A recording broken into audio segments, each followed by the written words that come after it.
Well, now, after these 4 centuries plus, there may be a break in the mystery of the lost colony.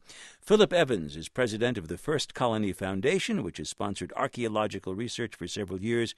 And today in Chapel Hill, North Carolina, the foundation announced its new finding. We're finding evidence of domestic occupation, some iron objects from the late 16th century in a fairly concentrated area, and in a context that leads us to believe that there are a small number of English people from 1587 who had relocated to this site. Now, as you say, this site, Site X, is not on Roanoke Island, but it's across the water on the mainland.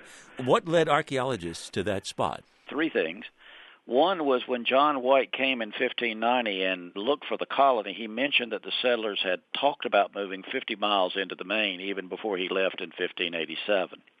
In addition, in 2012, we engaged in some research with the British Museum on a map that John White had made, a watercolor map that now resides in the British Museum. And it was found in the analysis of that map that a blue-red fort symbol had been placed on the map and then covered up. But through research at the British Museum, we were able to project and find this blue-red fort symbol at this site. The third thing was our archaeological team have gone over the artifact collections of all the sites in the region, and were able to pinpoint one site which seemed to be delivering evidence of late 16th century ceramics and iron material.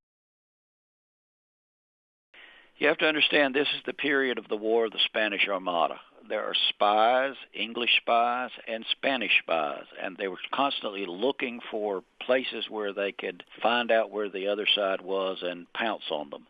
The threat of the Armada and the danger it posed to the reign of Queen Elizabeth I was, of course, the first priority of the nation.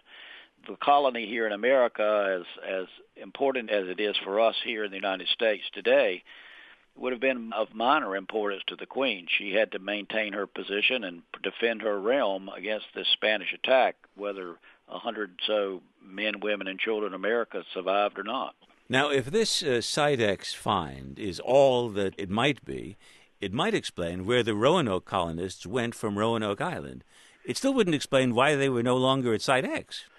That's right. What we're trying to explain is where some part of them went after they left Roanoke Island. We know that they told their governor they were planning to leave Roanoke Island and move into the interior, and this gives us a site where at least some portion of them went for a while. Now, where they went after that or what happened to them is still not known. We've still got a lot of mystery to solve. The colony is still alive and well. We are now finally, though, after 4 centuries, getting credible evidence on where some of the colonists went, but there's still a good deal of mystery. There's a great deal of research still left to be done. We've only examined part of this site. The mystery is still alive and well.